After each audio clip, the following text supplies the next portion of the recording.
میرے امام سے سوال ہوا کہ حضور یہ بتائیے کہ قیامت کب آئے گی؟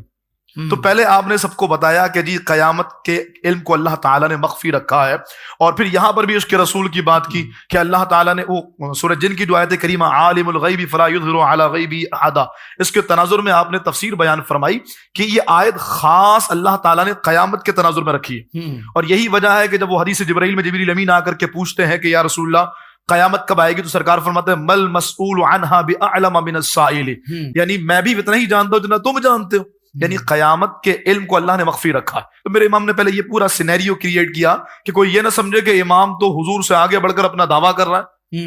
آپ سے پوچھا گیا جی حضور قیامت کب آئے گی، تو آپ نے فرمایا امام جلال الدین سیوطی رحمہ اللہ سے کسی نے کہا تھا کہ لوگوں کی تحقیق یہ ہے کہ 1000 ہجری میں جب 1000 سال ہو جائیں گے ہجرت مدینہ کو تو قیامت آئے گی۔ تو امام جلال الدین سیوطی رحمہ اللہ نے اس پر پوری کتاب تحریر فرمائی، اور آپ نے فرمایا کہ 1000 میں نہیں آئے گی، 1300 ہجری میں آئے گی۔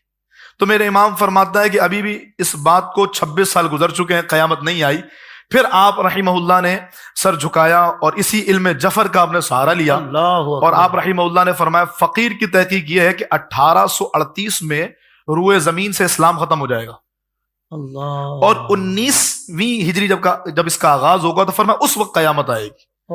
اور کمال یہ ہے کہ آپ نے ایگزیکٹ سال نہیں بتایا، یہ آپ کا ادب تھا، ورنہ علم جفر سے آپ کو یہ معلوم ہو گیا تھا کہ کس سال آئے گی۔ کہا جب میرے محبوب نے نہیں بتایا تو احمد رضا کی کیا حیثیت کہ وہ سال بتایا۔ اور کمال یہ ہے کہ آپ نے ایگزیکٹ سال نہیں بتایا، یہ آپ کا ادب تھا، ورنہ علم جفر سے آپ کو یہ معلوم ہو گیا تھا کہ کس سال آئے گی۔ کہا جب میرے محبوب نے نہیں بتایا تو احمد رضا کی کیا حیثیت کہ وہ سال بتایا۔ اور کمال یہ ہے کہ آپ نے ایگزیکٹ سال نہیں بتایا، یہ آپ کا ادب تھا، ورنہ علم جفر سے آپ کو یہ معلوم ہو گیا تھا کہ کس سال آئے گی۔ کہا جب میرے محبوب نے نہیں بتایا تو احمد رضا کی کیا حیثیت کہ وہ سال بتایا۔ تو آپ نے سال نہیں بتایا۔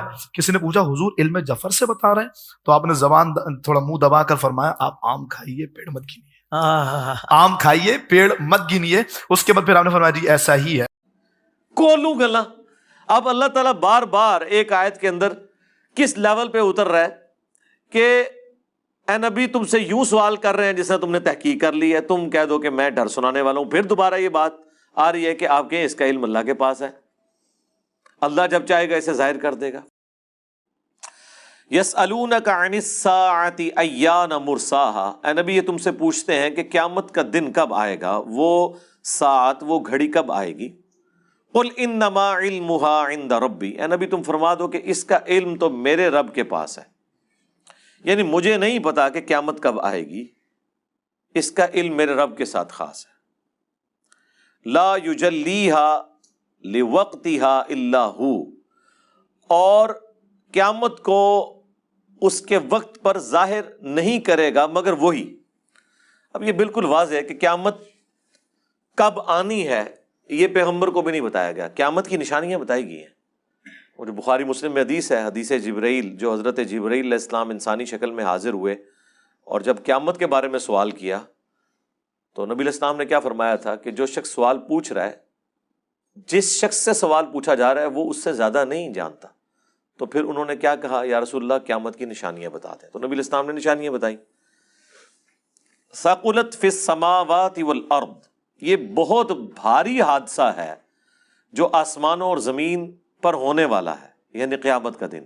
اس سے بڑا تو کوئی حادثہ نہیں ہو سکتا نا۔ ہم تو حادثہ کہتے ہیں ایک ایکسیڈنٹ کو، کسی دھماکے ہو جانے کو، ایک روٹین سے ہٹ کے ہو جانے والی چیز حادثہ ہے۔ تو کائنات کا سب سے بڑا جو حادثہ ہے وہ یہ ہے کہ پوری کائنات کی موت ہو جائے گی، اور وہ قیامت کا دن ہے۔ لا تأتیکم الا بغتہ، وہ تم پر نہیں آئے گی مگر اچانک۔ ایک تو وہ قیامت ہے جو ہر انسان پہ آنی ہے، جو بخاری مسلم میں حدیث ہے، جو مر گیا اس کی قیامت قائم ہوگی۔ ایک بڑی قیامت ہے جو پوری کائنات کے اوپر آنی ہے، وہ بھی اچانک ہی آئے گی۔ وہ صحیح مسلم میں حدیث ہے کہ ایک خوشبودار ہوا چلے گی، جتنے اہل ایمان ہیں ان کی روح قبض ہو جائے گی اور دنیا میں صرف کافر رہ جائیں گے۔ پھر وہ خوب نافرمانیاں کریں گے، پھر اچانک ایک دن اپنے اپنے کاموں میں لوگ لگے ہوں گے اور اللہ تعالیٰ کی طرف سے حضرت اسرافیل علیہ السلام کو حکم ہو جائے گا کہ سور پھونک دے، بس اب فیصلہ ہو جائے گا۔ اللہم حاسبنا حسابا یسیرا، آمین۔ یسألونک کأنک حفی عنہا، اے نبی یہ آپ سے یوں سوال کر رہے ہیں جس طرح کہ آپ اس معاملے میں خوب تحقیق کر چکے ہیں۔ جب آپ کو ہم نے علم نہیں دیا گیا، آپ کو نہیں ہم نے بتایا، تو اب جو آپ کے مخالفین آپ سے بار بار یہ بات پوچھ رہے ہیں تو آپ بتا دیں کہ میرا کام تو صرف ڈر سنانا ہے، مجھے نہیں پتا قیامت کب قائم ہونی ہے۔ قل انما علمها عند اللہ، اے نبی تم فرما دو اس کا علم صرف اللہ کے پاس ہے، ولکن اکثر الناس لا يعلمون، لیکن اکثر لوگ اس بات کو نہیں جانتے۔ اکثریت حق سے غافل۔ اکثر کیا مسلمانوں کا یہ حال ہے، یعنی پوری جو کتاب لکھی ہے انہوں نے جال حق، مفتی احمد یار خان نعیمی صاحب نے علم غیب والے چیپٹر میں ان سے جب یہ سوال کیا گیا کہ آپ کہتے ہیں کہ نبی کو ہر چیز کا علم دیا گیا تو قیامت کا، انہوں نے کہا ہاں جی قیامت کا بھی دیا گیا۔ یہ ساری آیات انہوں نے اعتراض میں لکھی ہیں، انہوں نے کہا جی اس کا جواب یہ ہے کہ یہ ہو نہیں سکتا کہ ایک شخص اللہ کا محبوب ہو اور اللہ تعالیٰ اسے قیامت کا علم نہ دے۔ اے دیکھ لو، یعنی یہ تو اسی طریقے سے ہے کہ کرسچنز کہیں کہ یہ ہو نہیں سکتا کہ ایک بندہ بغیر باپ کے پیدا ہو اور اللہ کا محبوب ہو اور اللہ اسے بیٹا نہ بنائے۔ یہ وہی ہے نا، کولوں گلا۔